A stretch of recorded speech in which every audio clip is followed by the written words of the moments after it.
Welcome. You've got mail. Welcome to Lights, Camera, Remake, where we ask, does it count as a remake if you change the title? Ooh, good question. I'm Erica, your host, camera assistant, guitarist, singer-songwriter. I'm Bridget, your other host, a camera operator and Steadicam operator. This episode was my pick. I chose The Shop Around the Corner from 1940 and You've Got Mail from 1998. This is a first for the podcast, a remake and its original that don't have the same title, like Little Shop of Horrors, Little Shop of Horrors. And You've Got Mail was inspired by the 1937 play called Parfumerie by Niklaus Laszlo. Oh, yeah, okay.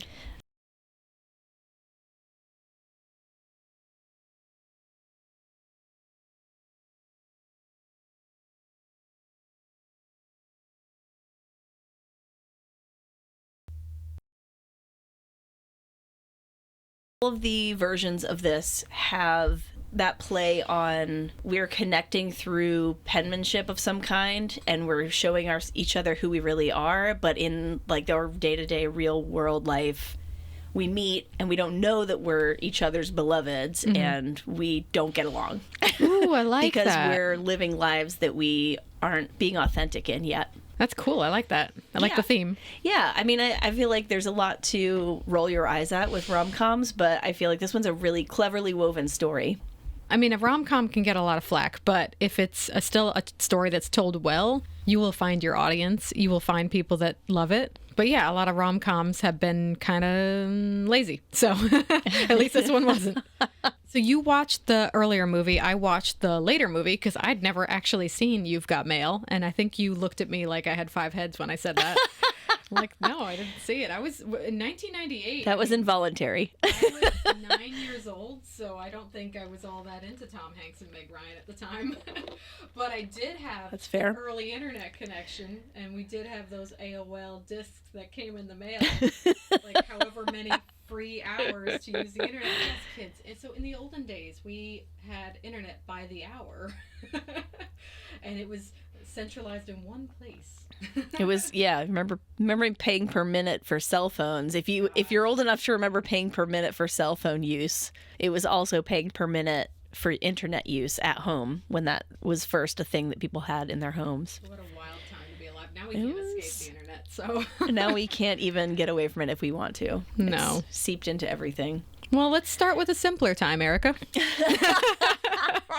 I'm here for it. Okay, so 1940, Ernst Lubitsch is the director of The Shop Around the Corner. Apparently he saw the play at one point and really loved the story. And not only loved the story, but he also connected with the setting of the story. He is from Berlin, Germany, originally, and his father was a tailor and had a shop. I think that was, like, the setting of that shop gave him a familiar sort of feeling. I think that was another reason he connected to it.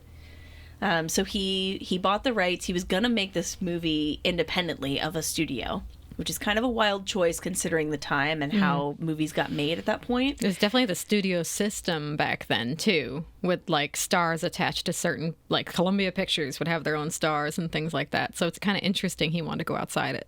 Exactly, yeah. But he ended up signing with MGM for, I think, a 2-film deal, and he brought The Shop Around the Corner as one of those films. I think the other one that he did with them was called Ninochka. Am I remembering that right? I don't know. That sounds hard to say. Ninochka. I don't know anything about it. Is it Russian? I don't. It looks like it could be. Okay, but we're gonna go with it. I didn't dive in there. I'm sorry. Oh, you can get into a rabbit hole finding what was connected to what. Yes, it's hard sometimes when I'm looking at things, because I also ended up watching a Charlie Rose interview with Nora Ephron. Oh, yeah. When she was talking about You've Got Mail, and it was just like, oh, all this information that she's talking about her career and everything, and so it made me like start wanting to read more on her. And then I was like, there's a point where we don't need that information for what we're doing, but she seems like a really cool person. I like that. I did not enjoy the Charlie Rose part of the interview, but I did enjoy the Nora Ephron part of the interview. He kept making these weird assumptions about how she felt about things, and she kept having to be like, no, that's not how I felt about it. You know what? Good on her for standing her ground, right? Women directors get so much flack. They still do in 2025 now. I'm glad that she stood her ground in the late 90s, early 2000s, because maybe she paved the way for somebody else. Exactly, yeah. I hope so. She seems like someone who's interested in I feel like there's a term for it, but a woman who has broken the glass ceiling, like someone who's like pulling other women up into those higher positions, because there were women who gave her a chance when she was getting started as a screenwriter. So, oh, that's wonderful. Yeah. Okay, so Shop Around the Corner, 1940, directed by Ernst Lubitsch. James Stewart and Margaret Sullivan were both stars with MGM, and they were his choices for the leads. It didn't sound like there was a lot of, options. Like, it sounded like those were the people he wanted, and those were the people he got. So, okay. He was pretty set on what he wanted. Yes, yeah. And the two of them, Jimmy Stewart and Margaret Sullivan, had a very tight friendship, so they were well-versed with each other, which I think helped with their chemistry. Okay, I'm going to read the description. This is from Rotten Tomatoes. Alfred Kralik, James Stewart, and Klara Novak, Margaret Sullivan, are employees at Matacek and Company, a general store in Budapest. Klara and Alfred are constantly at odds with each other, butting heads and disagreeing on almost everything. Both are enamored of their respective pen pals, who serve as welcome distractions in their lives. Little do they know, they are each other's pen pal, and, despite outward differences, have unwittingly fallen in love through their letters. Okay, yeah. I see the similarities. Yes, yeah. It's interesting that they work at the same company in this story. That's a good way for them to present it, that they're always at odds with each other. They're always in person at the same place. And then meanwhile, they're writing love letters to each other and they don't know it. That's pretty good. How do they do this pen pal thing in the movie, though? This is a great question. Yeah. So it is, a long time ago. Back in the olden days. There's a part in the beginning before she starts working at the store with him where he's talking to his, confidant coworker friend. And he's kind of getting sort of restless in his life where he's like, oh, I kind of want to talk about culture and learn some things. And I kind of want to improve myself. And, what else is there in life kind of feelings. And so he's looking in the paper. He finds a personal ad asking from a woman who's looking for a pen pal to talk about cultural things. And so he's like, oh, okay, great. So he, starts, she has a P.O. box and she says, just address dear friend. And they actually mirror that in You've Got Mail. I'm going to get those names confused. It's okay. It's okay. In You've Got Mail, you'll see at least one or two of their letters where they're addressed dear friend. Yes. So just a little nod there. Okay. So anyway, so they start exchanging letters and he's very quickly enamored with her and she's quickly enamored with him as well. But you don't find that out till a little later because you haven't actually met her yet at this point where he's describing how this got started. He's all in already. By the time she shows up to the store and she's looking for a job, she kind of tricks him into admitting that they're going to need people to work there. And then he's like, oh, that's not nice of you. Oh, wow. Yeah. So they're immediately kind of at odds where he's like, oh, that wasn't, that was kind of manipulative. It sounds like a pretty strong woman in this storyline in 1940. She is. To be in this position. I can respect that. Yeah. I really like her as a character overall. I think I just really enjoyed the twist of the plot with it. The dramatic irony that they managed to draw out. It's she has no idea, but that he knows. He figures it out at one point. There's this infamous cafe scene that's in all of the different versions of this story. I could talk about that, actually, that cafe scene. Sure, yeah, let's talk about it. It's the point in the story where the two pen pals decide to have a rendezvous. Oh, yes, okay. So they agree they're going to meet at this cafe. She's going to have a book with a flower in it. And he's going to be wearing, a carnation. I think in the Shop Around the Corner, it's carnations. Mm-hmm. So he's going to be wearing a carnation in his lapel, and she's going to have one with his book of Anna Karenina, which they changed to Pride and Prejudice. And You've Got Mail for other reasons. Okay. And I think she has a rose. I think Kathleen Kelly and You've Got Mail has a rose in her book. Whatever. That might have been it, yeah. Alfred and his buddy walk to the cafe, and they're kind of talking about, how he's feeling and what he's kind of anticipating and how nervous he is. And he's like, if she is, half as beautiful as her letters indicate, I'd be crazy not to marry her, all this stuff. He's really excited and nervous. Oh, wow. And they get there and he can't manage to like look into the window himself, so he asks his friend to do it, and his friend is like, okay, and he's like looking, and he's like, oh, I see a beautiful girl, and he's like, oh, really? That's amazing. And then he's like, but no book. Oh my God, they did the same scene in You've Got Mail. It's almost word for word. Yes, that's incredible. It's so funny that it translated still from 1940 to 1998. Really People good. are the same. Yeah.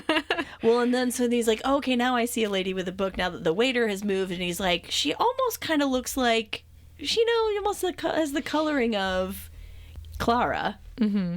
And he's like, well, who cares about Klara? And then the friend is like, well, if you don't like Klara, you're not going to like this girl. That's good. I like that. And then, of course, the inevitable why. Well, because it is Klara. So it's such a well done scene. It really is a well done scene, and I think what Lubitsch did with it was a bunch of long 2-shots. So a lot of that scene he kind of let play out more in real time. I think he managed to get that scene done in 19 shots. Okay. Which is not that many. I mean, it's a 8-minute and 19-second scene. Wow. In Shop Around the Corner. It's actually kind of a long scene, yeah. It is, yeah. And the average shot length is 26.2 seconds. Yeah, that's kind of lingering. Yeah. Mm-hmm. All right. Well, that's just how he wanted to tell the story, though. It was probably trying to be coy, trying to like let it stretch out, let him, Alfred, feel this tension of like, well, is she beautiful? Well, is she this? Is she that? Like, yes. And then once he's in the cafe, Lubitsch is letting them kind of play off of each other and allowing that to be more of the scene instead of taking what you would do probably more modernly, which they did in You've Got Mail, doing a lot more like shot, reverse shot kinds of things. Yeah, that sounds right. So you get more control over the pacing and everything, and maybe a little more control over like how exactly you want their reactions to come across in timing. But yeah, with the longer 2 shots, it also makes sense because Ernst Lubitsch started in the theater, which, a long time ago with theater and shooting movies, when they were doing that, they would kind of let scenes play out and let the audience kind of dictate where they looked. I feel like that also harkens back to just play production, because in a play you have usually a pretty stagnant set. Not stagnant, that's not the right word, but you have like your flats and stuff, and you have a set. Static, yes. You have your sets, and the actors are working within that space as much as possible. So they might be upstage, downstage, they're paralleled with each other. Somebody's on a balcony, someone's on the ground level. And eventually you change that stage, but you're going to be on that for a while. I feel like that comes from play production. You're changing where the audience's awareness is without having to change where the camera is, which could be a lesson someone takes. Like, you don't have to move the camera 40 times to get this emotion. You could do it much simpler. Trust your actors to know their process and know their lines and do things and emote enough that your audience is in the scene with them. Mm-hmm, totally. Yeah, I think it's really interesting. You're getting like the sense of time and space with the longer 2 shots between the actors. Their reactions are in real time. Camera movements that you do choose to use are going to be more impactful because you're not seeing so many cuts. Yeah. I think older movies were more trusting of their audience's patience. Yeah. I feel like that's a recurring theme. Like, I was just listening to our Solaris episode and like how they took so long taking these shots, where in the modern version it was much more quick and modern. Mm-hmm. I feel like we don't trust our audience to have patience and the ability to keep our attention. And partly that's true. Cell phones and scrolling on Twitter instead. Well, I shouldn't say that. Scrolling on Facebook instead of paying attention to a movie. Like, Netflix has recently gotten lambasted for creating movies that you don't have to pay attention to, apparently. This is allegedly. It shouldn't matter if your audience might be scrolling on their devices. If a movie's good, they'll put the device down, right? Yeah. But I was just thinking about this in comparison to modern movies and older movies. Yeah, I don't want to live in a world where people aren't paying attention to the TV. I used to get annoyed at one of my college friends because we'd be watching a movie. She'd be like, "What's happening now?" I'm like, "Put your phone down and watch the movie. I'm not going to keep telling you." If you're gonna double screen it, yeah. If you're gonna double screen it, at least own it and don't act like you're trying to pay attention to the film. Right. I mean, I've done it myself. Sometimes I'm scrolling and there's something on the television. I absolutely do that. I'd say the most egregious movie watcher to be with, though, is somebody who's already seen a movie and they're quoting things before it happens and you've never seen the movie. had this experience a couple times and I nearly slapped someone. I'm sorry, Bridget. I'm so sorry. I'll try to do better. It was not Erica. She would not do this to me. Or like, watch what comes up next. It's like, yeah, I'm watching the movie. Let me don't give it away. This next part's really scary. I didn't ask. Don't tell me. Don't give it away. I have been given a hard time as of late for talking in movies, though. Ooh. And sometimes you just can't. We kind of get excited, and I forgot where we left this. Oh, okay. I did too. Talking I'm sorry. about long two shots. One thing I didn't know until I started looking into this, like, filmmaking comparison. Mm-hmm. Something that I hadn't learned before that I read about when I was reading about the difference between these two scenes, between the cafe scene in the two films, rather, is that one of the reasons why we have filmmaking with lots of quick shots and cuts and that kind of thing is because of the influence of commercials and music videos. Music videos, on filmmaking. Interesting. Okay. I hadn't really thought about this before, but it kind of makes sense. Yeah. When you're doing a music video, you only have like 2 or 3 minutes for a film, basically. Yeah. So you have a lot that you can pack into a small space. I think cuts help a lot, and like camera movements help a lot with like helping to emote and like further express that music. I think it's also just like the energy. So like MTV era, I guess you would have like grunge and you'd have pop and stuff like this, and like a lot of it was like high energy, so they might want to like cut between things quicker to get that energy up to go between the person singing and, you know, whatever scene they're showing. And I don't know. Yeah, I could see all of these different mediums do reflect upon each other and change as the decades go on. And that's why our movies look different as time goes on. The film carries on after this cafe scene where he's realized that they're the pen pals. She doesn't know yet. And I think in him trying to... I think it's very easy to say, oh, he's now manipulating her and trying to, like, figure out a way into her heart in the real world.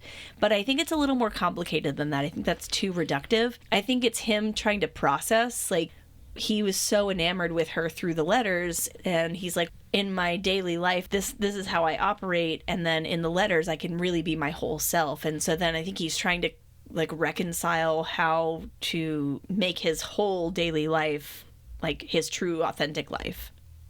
Yeah, he's trying to be a better person to her, it seems. Yeah. So that she does react more positively when she sees him. Yes. There's a subplot going on in this film where Mr. Matichek, who is the owner of the store, thinks that Alfred is having an affair with his wife. Oh, okay. Emma. Okay. Yeah, Emma Matichek is the boss's wife, and the boss thinks that Alfred and Emma are doing it. Oh, my. And it turns out, sorry for the spoilers, it turns out that one of the other coworkers is actually having an affair with her. Oh. But the boss thinks it's Alfred, and so he ends up firing Alfred, and it's this whole thing, and... Oh, my. Okay. So... At one point, Alfred gets rehired after the boss figures out that it was this other guy who is a total douchebag. He's a douche the whole time. It's a very strange dude. Vadesh is his name. So once he comes back to work, he's the manager at that point, because Mr. Matichek had basically had a nervous breakdown in realizing that his wife was cheating on him. Dang. Very sad. He tried to commit suicide. Oh, my. It was a whole thing. Wow, they got dark in the 40s. It got dark. So he's back, and now he's the manager. And Klara is sick at one point, and he gets a phone call that she's ill, and he's like, no, tell her to, stay home and take care of herself. Everything's fine. Like, don't worry about being here if she doesn't feel up to it. Being very, like, generous. And then he goes to visit her while she's sick. And she receives a letter while he's there, and he watches her read one of his letters to her. Aww.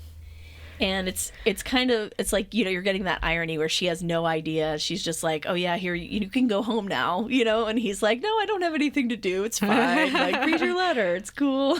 Wow. He really wants to see her reaction in person. He does, yeah. So eventually... He ends up telling her that he's met her fiance, and she's like, she still hasn't met him herself, and it's this whole thing. And then he kind of makes the imaginary fiance, seem like he's just going to be awful. Like, he tells her not to put him on a diet. He tells her that he doesn't have a job, but he feels confident that they'll survive on her salary. Oh. And all this stuff. And so, this is kind of the culminating scene where they're in the store together. Everyone else has gone home. And she's like getting more and more upset about all this information that he's giving her because they have a meeting set up for that night too. And so then at one point he's like, wouldn't it be, they don't do this the same way in You've Got Mail. In this Shop Around the Corner, this all happens in the store. Yeah. In this, before they even meet up. Because they've bought each other Christmas gifts and everything. And there's a whole thing about her, like, wanting to buy him this cigarette box that plays Ochichonia. I don't know if it's a made-up song or if it's actually a Hungarian, traditional Hungarian tune. I know there's no visual here, but Erica just came out with that on the top of her head. Didn't even look at her notes. It's because for amazing. some reason I liked the way those words sounded, so I said it to myself a bunch through the day after That's I watched incredible. it. I was like, Ochichonia. Ochichonia. So Ochichonia translates to dark eyes, and it's a Russian song. Okay. Okay, yeah, so that's just another little layer of, hey, I like you. Yeah. That's cute. I like that. Yeah, so but he hates the cigar boxes, so he tries his best to talk her out of it. That's funny. He's like, why don't you get him a wallet? If I was him, I wouldn't like this, but I would like this over here. I like that. That's funny. Yeah, it's a funny layer. But yeah, so they're in the store and they're talking, and at one point he's like, what if it were me, kind of thing. And yeah, but that's the idea is he's like, well, what if it was me? What would you think? And he's trying to get her reaction. yeah. Yeah, that sounds very familiar. When he finally does reveal, like, it's me, and he doesn't say it's me, he says something, I think he says, like, dear friend to her, or something that would, talking about the post office box and everything, and then reference. She's like, oh, she's putting it together. And she looks really confused. And he's like, how do you feel, or whatever? And she's like, well, psychologically, I'm very confused. But emotionally, I don't feel bad at all. Oh, that's cute. So then, well, happy ending. Oh, I love it. Yeah. What a sweet story. And it's funny that so much of it parallels, but there's very noticeable differences. Like, I really thought there was going to be a bookshop in the earlier movie. Mm-hmm. I thought that was going to be like a common thing. It seems like this store, they sell like luggage and bags. It's kind of department store. Yeah. I mean, in the Rotten Tomatoes description, I noticed that they said general store, which might be technically what the it right would have term. been called at that point. But Shop Around the Corner, I give it a solid thumbs up. Definitely worth a watch. It's a nice Christmas time film. If you haven't seen it before, or if you like a good Christmas film, I feel like that. It sounds like a good one. A really palatable movie to get into. Yeah. The Shop Around the Corner right now is streaming on Prime Video, but you'll have to rent it for $3.99.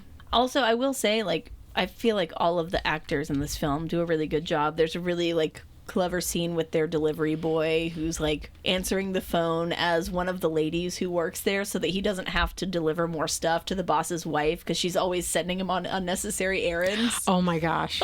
That's great. Mr. Matichek is played by Frank Morgan, who was in The Wizard of Oz. Oh. As the Wizard of Oz, if I'm not mistaken. Yeah, I think so. Yeah. Oh, that was a little later, right? No, 39. It was the year before. Yeah. Seems like there was like 10 famous actors during that time, and they were on everything. Yeah. Well, and I think that speaks to these actors were the ones that were signed on to contracts with studios, and so they were more likely to get those roles and be in the public eye and seen more in the bigger films. So like when they made these movie posters, they put the actor's name like really huge. Clark Gable in blah, blah, blah, blah. Mm-hmm. And they don't even care what the movie is. They're just like, oh, look, a new Clark Gable picture. Let's go watch that in a place with possibly some air conditioning. Yes, please, air conditioning. Movie theaters got popular because of air conditioning. Like in the hot summer. Say more. Yeah. Oh, it's just a fun tidbit. Like, movie theaters used to be a way to escape the hot summer. So you could pay your nickel or whatever it cost. I don't know. Don't quote me on this. You could pay your however much for a movie. They were cheap. And go in and sit in the air conditioning for a short time. They were one of the first buildings to have air conditioning. I did not know that. That's fascinating. The more you know. Yeah, I just had to Google it to make sure I did this right. So movie theaters were among the first businesses to install air conditioning. 1917. 1917. Yeah, I don't know what that contraption looked like. It could have been a block of ice with a fan over it, but but yes, that was a big draw back in ye olden days, was to get out of the heat, especially in the South, and go inside where it was dark and cool. Okay, so I will leave us with The IMDb rating on the Shop Around the Corner is 8 out of 10 stars. Sounds pretty beloved to me. Shop Around the Corner on Rotten Tomatoes has a 99% on the tomato meter, Oh my God, that's like impossible. which is the critic score, right? Oh, yeah, it's whatever the first one should be the critics, and then if it's like a popcorn Yeah. bucket, that's the audience. So the popcorn meter is the audience score, and that's a 91%. That like never happens. That is a really well-loved film. That's fantastic. I might have to go watch that soon because it sounds like it's enough difference that it's worth seeing both versions of the story. Yeah. I like that. Yeah. I haven't ever seen Margaret Sullivan in anything else. Have you ever seen her in any other films that you can think of? I couldn't pick Margaret Sullivan out of a lineup if I tried, but I'm not good at picking out actors. What did she do? Movies? Let's see. Oh, her highest rated film is The Mortal Storm, also from 1940 at 100%. I don't think I've seen any of these movies, but she is prolific. She has been a lot. She did well, yeah. I think she was one of the bigger names for MGM at that point, too. And it looks like she and Jimmy Stewart did multiple films together as well. I was just noticing that. She's on multiple titles with Jimmy Stewart, and also she was with Joan Crawford in The Shining Hour. Oh. Interesting. I'm not familiar with that one. Me neither. It just popped up when I did ye old Google. She's been with Jimmy Stewart in a lot of things, it seems. Yeah, it makes sense the way they did, the studio contracts and stuff. Yeah, with the two. they just pair them up. Yeah. That's kind of similar to what we see today sometimes, too. I'll have to go watch The Mortal Storm. That's the 100% one that both of them were in. Ooh. I'll have to find that. Oh, I see it. Yeah, 1940 drama. And she's cute. Yeah. All right, so let's leave that one there and shift into our second film. You've Got Mail from 1998. Now Bridget is gonna take it away.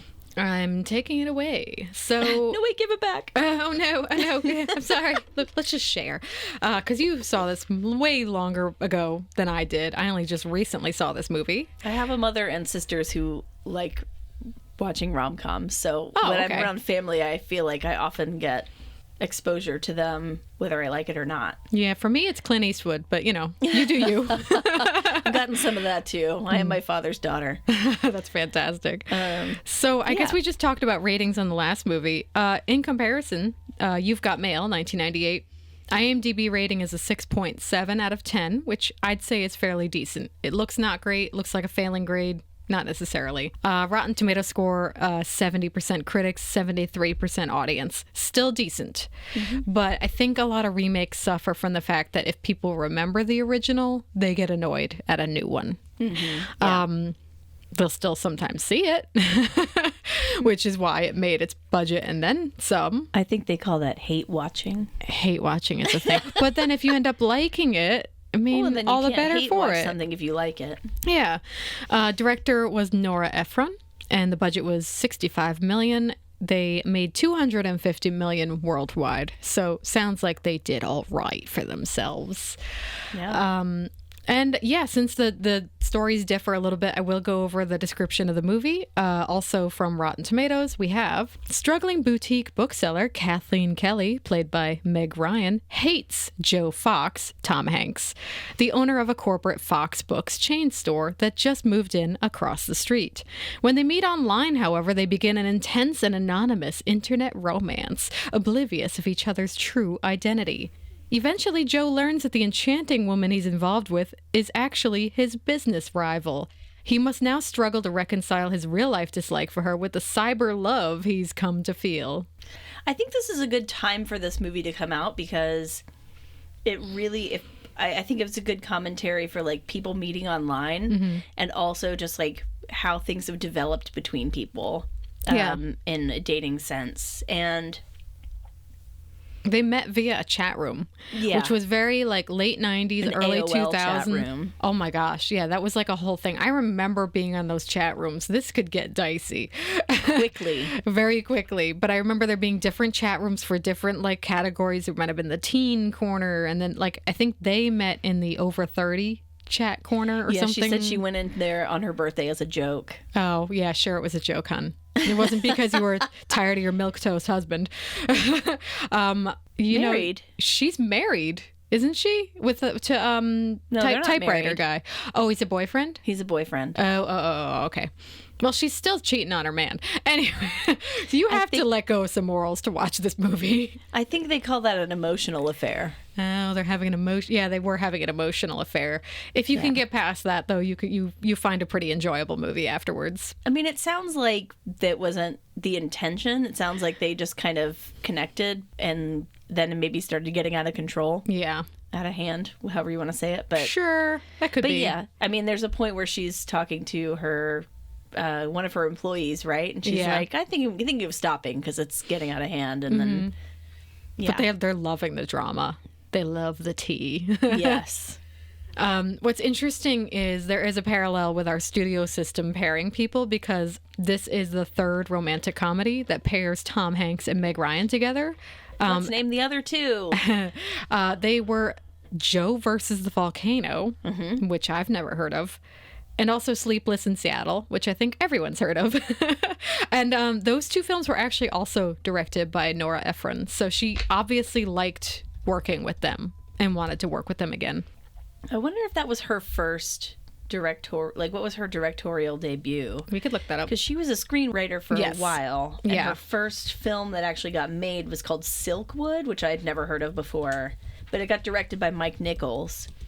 And at one point, apparently, when she was talking to Charlie Rose, she was saying that she realized that as a screenwriter, you don't have the career longevity that a director does.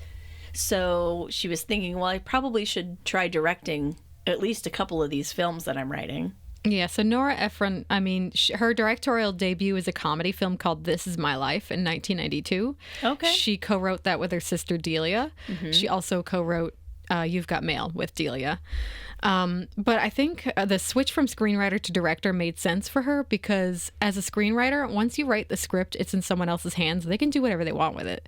There's screenwriter horror stories where they're like, they see a horrible movie come out in theaters and they're like, I didn't write that, but they paid me to write that. You know, after them, it went to another writer. It went to some producer who interfered at some point. You know, it went to a committee of people who changed it.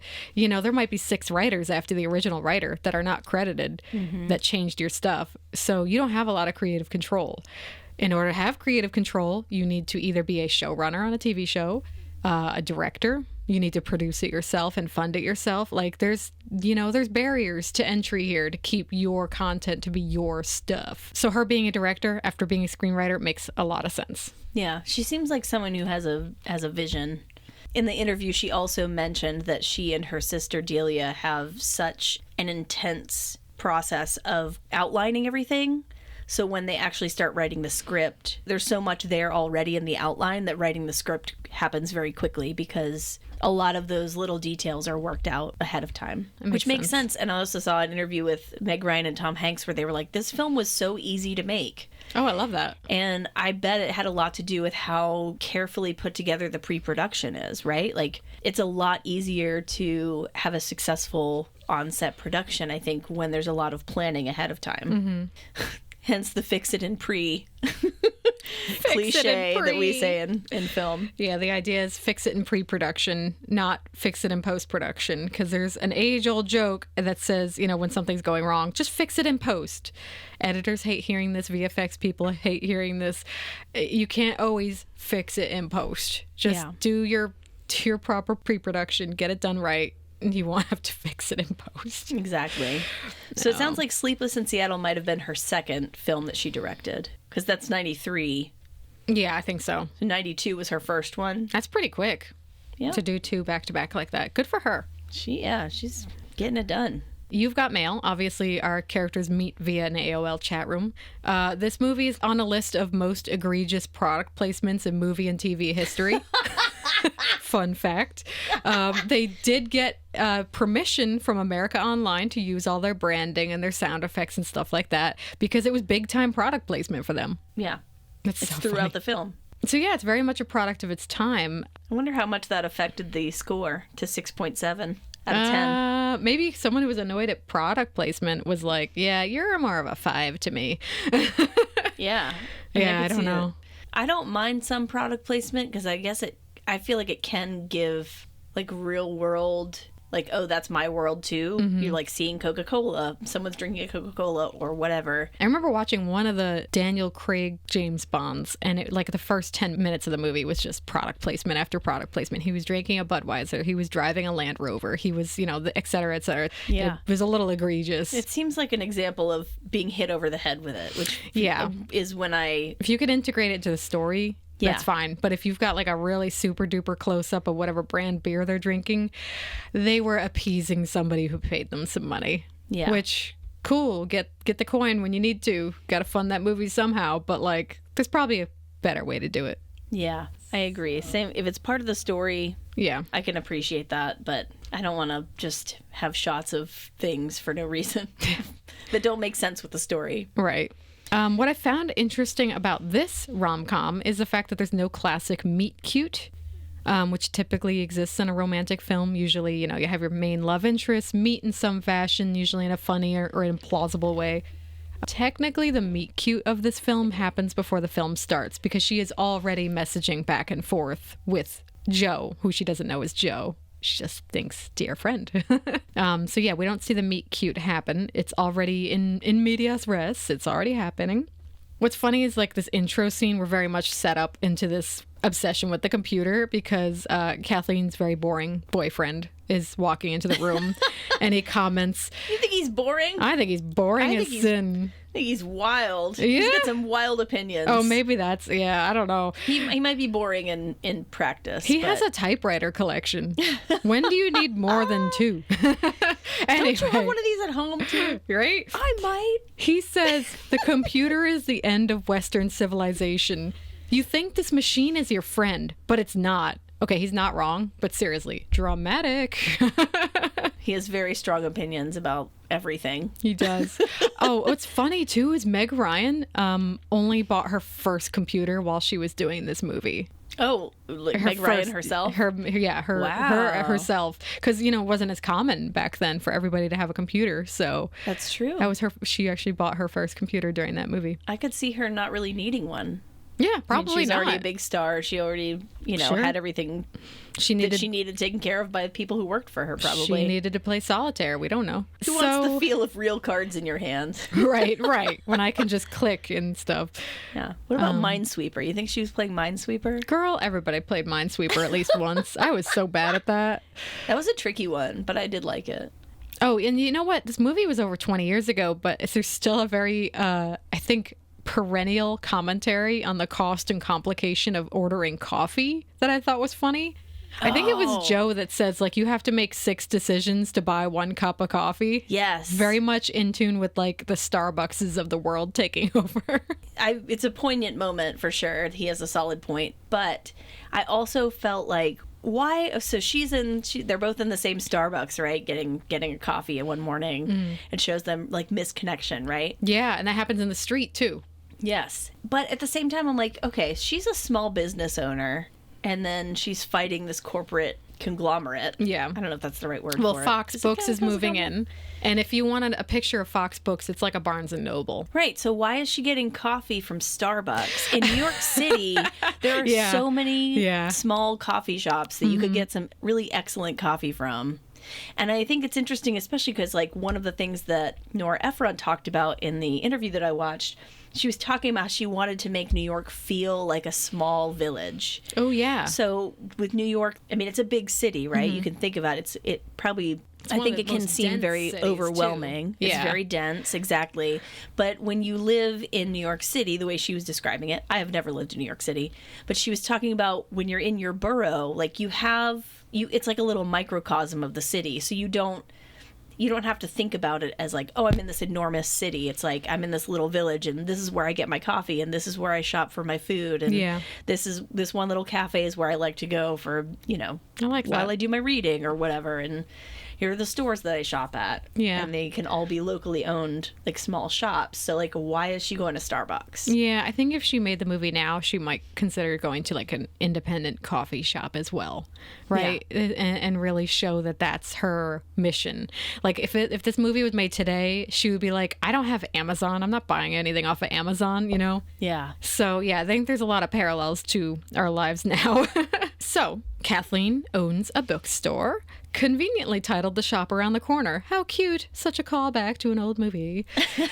It's idyllic. It's sweet. It's a nod. Yeah, it's a little indie bookstore trying to stay relevant in bustling New York City.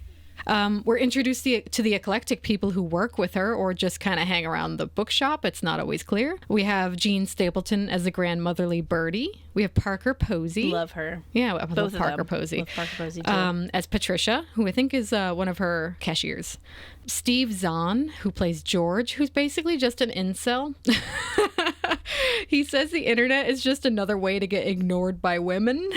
He doesn't seem angry about it. He just seems kind of resigned, though, to be fair. He's resigned. I feel like maybe he's pre-incel. Yeah, he's pre-incel. He's but primed for that, but it's he's so not funny. there yet. Now, when we see that this Fox Books is moving into town and we see their big signage go up and, all this big threat coming into town, we definitely get that the theme of the film is capitalism sucks. Or rather, the struggle between the mom and pop shop and the big corporate entity. This is definitely, I would say it's definitely a commentary on Barnes & Noble and at the time Borders. I remember Borders. I love Borders. Oh man, Books I miss A Million Borders. too. Oh, There might still be one of those. I think that one's more likely to exist still. I also miss Walden Books. We had one of those in the I Viewmont loved Mall back Walden home. Books. Yeah. It was a little tiny bookshop, but it was so happy to go in there and find my little chapter books. Oh, little Bridget. Little me. So yeah, we've got corporate America crushing the little guy, and Kathleen is struggling to keep her business going because she sees more and more of her longtime customers, people she knows by name, sporting bags from Fox Books, getting, gasp, discounts. I'm sorry, Kathleen, you could have done a coupon. You could have done something, right? She should have been so upset at the discounts, right? Maybe I don't to know. a point. I mean, I get why she's upset about it, but at the same time, I think there are things that she could have done that she didn't do. Mm-hmm. Although she did have, I feel like in order to run a successful small business nowadays, you have to not only run a small business, but you also have to be an event planner to have events at your place. Social media coordinator. You have to really engage your community in a really tangible way in order for people to continuously remember to shop with you instead of getting that thing delivered from Amazon. Sure. Or, making their way to that one last Books A Million and they buying did their books have discounts at one point. I think they got rid of them. Yes. So the main sticking point, which we find out before she does, is that her pen pal is actually Joe Fox, the guy who is encroaching on her territory, business speaking. And then we get into this fun section in the movie where they keep running into each other and she keeps trying to avoid him. She hides her face behind a newspaper. She flips it open oh, I'm not here. Or she hides behind some flowers. She's ducking down in the supermarket and running down the aisle to get away from him. I don't know if he's aware of all these or not, but it's funny because she does get caught in the supermarket in the line because this is another product at the time. She ends up in the cash only line. I don't think that even exists anymore. It's hard to find a machine that takes cash in the supermarket. Yeah, there's no way there's still a cash only line anywhere. And I said a machine, there was a person here. But she ended up in a cash only line and she didn't have cash, so he pays for her, I believe. So if you notice in that scene, the cashier is played by Sarah Ramirez, who was on Grey's Anatomy. She's on the more recent season of Sex and the City. Okay. It seems like she's, doing her whole thing. I'm sorry, actually, now I'm realizing Sarah Ramirez goes by they, them pronouns.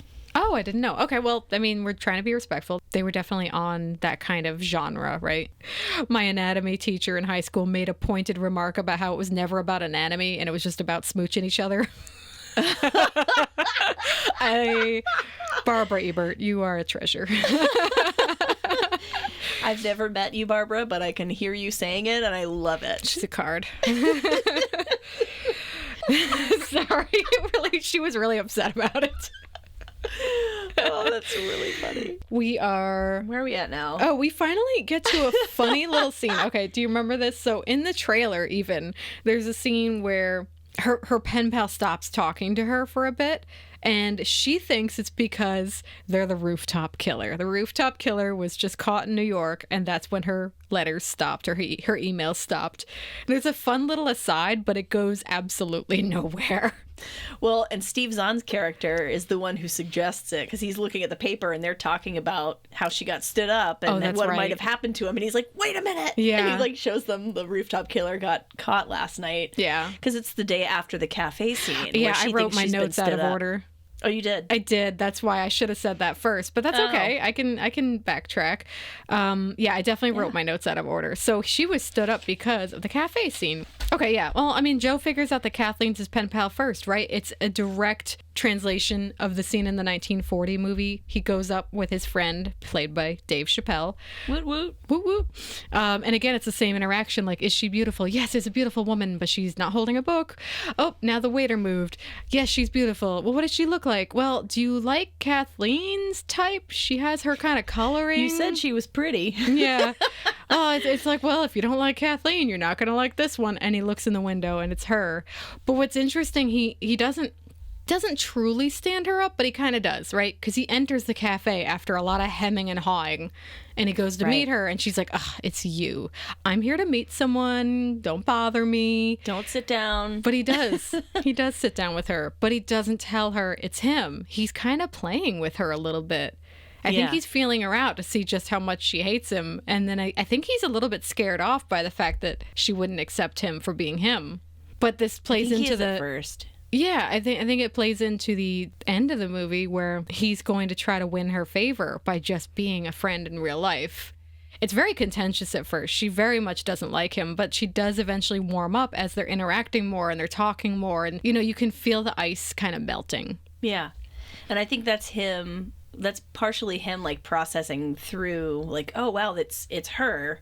And then he kind of puts it together. And I remember this moment when they're in the cafe where he goes, and who is this guy? Are you going to be mean to him too? I think that's him like kind of feeling it out. And like, and she's like, no, I will not, know, like all this. So then from there, he's like, well, okay, if that's really who she is this person that I've been corresponding with, then like she's in there somewhere. I just need to draw her out. Yeah, and in some ways it's not fair of him to do it. He really should have told her, but for the sake of the drama of the movie, having him kind of piecemeal it, like have her get to know him a little bit more. Why do you hate me? It lets her warm up to him more naturally, I guess, so they can start with a friendship. And then eventually when it's revealed that it's him, she's like, I was hoping it was you.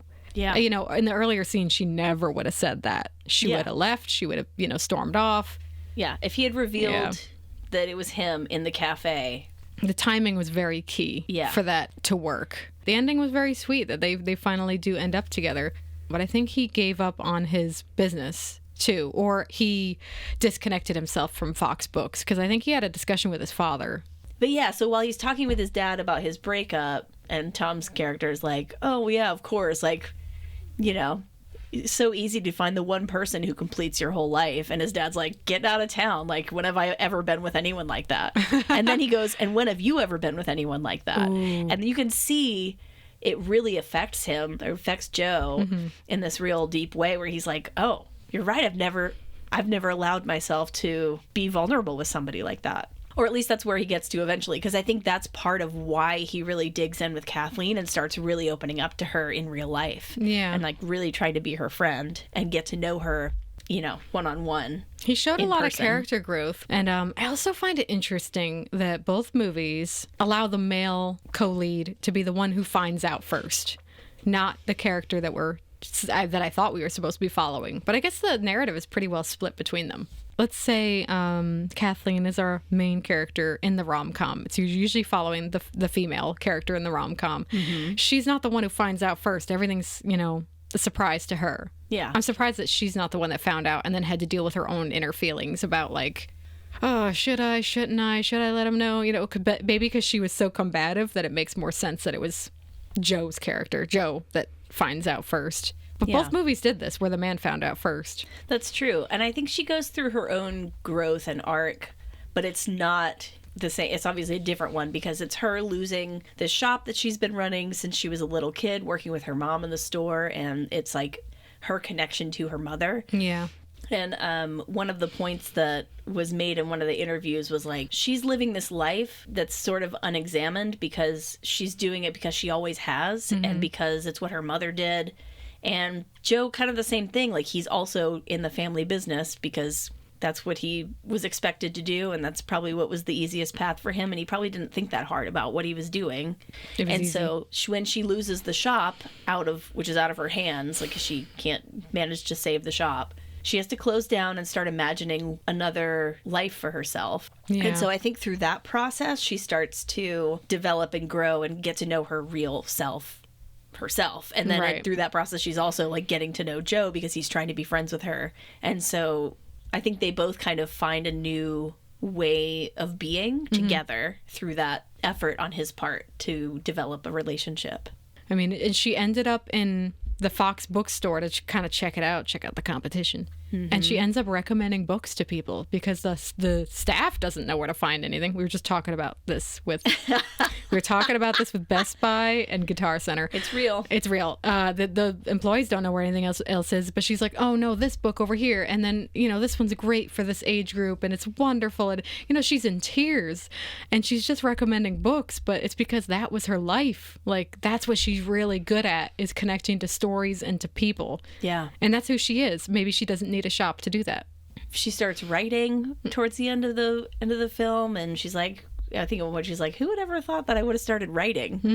It's like finally she's kind of imagining what else there is for her, and that's something she's already connected with, but it's a new way for her to be connected to it. This is her fresh start. Yeah. And she gets to do it with Tom Hanks, so why not? Lovely. He seems lovely. He seems lovely. I mean, he's kind of slimy in the beginning, but also not 100%. Like, you can see it. You can see it working out eventually. General read of it is that love finds a way, I guess, and that you will find yourself if you trust yourself. So I think that's the more positive way to look at it. Yeah. In Shop Around the Corner, neither of them is involved with anyone else. And I think that You've Got Mail probably could have been as successful without each of them having partners at the beginning. Right. But I think it speaks to, you get to see them in that romantic context with somebody who's not right for them. Yeah. And you get in that, like, further makes the point that they're living lives that they're not happy with. So I think we're getting to the end of this. So I'm going to ask you, was You've Got Mail a good remake? Should it have been made? Cinematically, I would say that Shop Around the Corner still feels like a story that's relevant today. I feel like I can watch that film and feel like, oh, those are experiences that I could have, or that a person could have nowadays. Obviously, writing letters old school is a much less likely scenario, but people still do it. I don't think it could be much improved upon, honestly. So in that sense, I kind of feel like we didn't need You've Got Mail, but I do like You've Got Mail, and I feel like Nora and Delia did a good job of making their own version of it. Like, it's different enough where you're getting a new perspective and and maybe even like a somewhat deeper telling of the story, because in 1940, when filmmaking at that time, I feel like there were a lot of things that were expected to be inferred. Okay. And I don't always get all of those things because I wasn't alive then. I like the modern retelling where we get more into we also hear more of their correspondence in the newer one, which I think helps to further seeing those developments. Yeah, it's building their character there, hearing their interior monologue of them reading these letters. Exactly. Yeah. So I'm going to give it a yes. Okay. I thought you were going the other way for a second. Because I'm going to give it a yes, too. I only watched You've Got Mail. I did enjoy it. I'm not a big rom-com girl, but I did enjoy this movie. But I think this is a case where both versions are a product of their time. And if you are introduced to You've Got Mail, you then look at the source material and you say, oh, I could watch that movie. And it refers you back to that movie. Or maybe it could have been lost. Like, you would have never found it another way. And also, You've Got Mail has enough differences that it makes it a fresh take. I think an adaptation probably should have a fresh element to it.